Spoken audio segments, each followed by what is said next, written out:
हमारा आज का सवाल, क्या शैतान को मौसम पर इख्तियार की कुव्वत हासिल है? इस वीडियो के अंदर मैं बाइबली तालीमात की रोशनी में इस सवाल का जवाब दूंगा और इसके बाद कुछ मददगार तलीमी वसाइल को जानने में आपकी मदद करूंगा।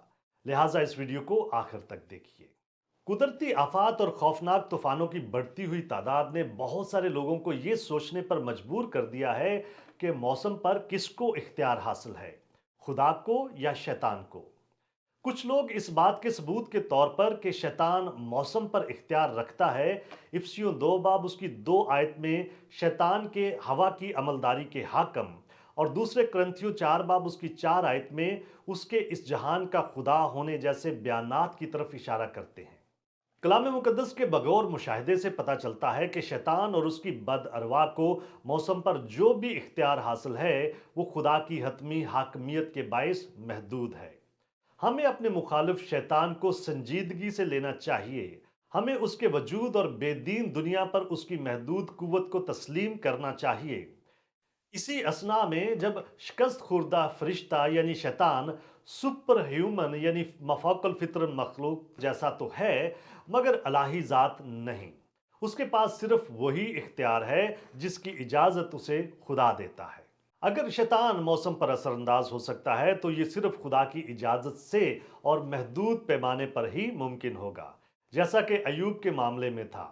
शैतान को खुदा की तरफ से इजाजत दी गई थी कि वो अयूब को आजमाए और उसे तकलीफ दे, और उसमें खुदा की आग गालबन आसमानी बिजली भी शामिल थी जो आसमान से नाजिल हुई और जिसने भेड़ों और नौकरों को जलाकर भस्म कर दिया था। उसके बाद एक बड़ी आंधी, मुमकिना तौर पर एक तूफान आया जिसने उसके बड़े बेटे के घर को तबाह करते हुए अयूब के बच्चों को हलाक कर दिया।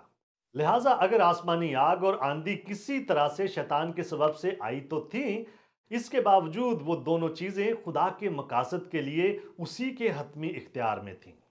ये शैतान नहीं बल्कि खुदा ही है जो मौसम पर इख्तियार की कुदरत रखता है। खुदा फलक और बारिश पर इख्तियार रखता है, खुदा आंधी पर इख्तियार रखता है, खुदा कायनात को संभालता और कायम रखता है, खुदा घटाओं पर इख्तियार रखता है, खुदा आसमानी बिजली पर कुदरत रखता है, खुदा तमाम फितरत पर इख्तियार रखता है। मौसम समेत सब चीजें खुदा के इख्तियार में हैं। अपनी दस्तगीरी के वसीला से खुदा ना सिर्फ अपने बच्चों की किफालत और हिफाजत करता है, बल्कि वो शैतान, बदअरवा और बनी नो इंसान को गुनाह, बुराई और बदी के काम करने के लिए उनकी महदूद मर्जी का इस्तेमाल करने की इजाजत भी देता है। यही वो मखलूकात हैं जो इंसान के बायस आने वाली आफात और दीगर हर तरह के सानेहात के लिए पूरी तरह जिम्मेदार हैं। हम जानते हैं कि जो कुछ भी रूनुमा होता है, खुदा उससे बेखबर और उसके हवाले से बेइख्तियार नहीं है। उसकी तरफ से शैतान को बदी की इजाजत देने का मतलब ये नहीं कि वो खुद गुनाह या बदी का मुर्तकब है, बल्कि ऐसे मसाइल और दुखों के वक्त उसका पोशीदा हाथ हमारे दर्द में हमारे साथ है। ईमानदार के लिए कोई मुसीबत बेमानी नहीं हो सकती, चाहे वो मुसीबत बनी नो इंसान की बदौलत या कुदरती वाकयात के बायस ही क्यों ना हो सकता है कि हम हमेशा ये जान ना पाएं कि बुरे काम या कुदरती आफात क्यों रूनुमा होती हैं, लेकिन हम पुरयकीन हो सकते हैं कि हमारी तमाम आजमाइशों और मुसीबतों में खुदा अपने जलाल और हमारी अब्दी भलाई के लिए सब चीज़ों को एक साथ इस्तेमाल कर रहा होता है। क्या आप और बहुत कुछ जानना चाहते हैं? हमारे चैनल को सब्सक्राइब कीजिए ताकि आप हमारी दीगर वीडियोस को मिस ना कर दें। और बहुत सारे सवालात के जवाबात को जानने के लिए हमारी वेबसाइट gotquestions.org को विजिट कीजिए। क्या आपके और बहुत सारे सवालात हैं?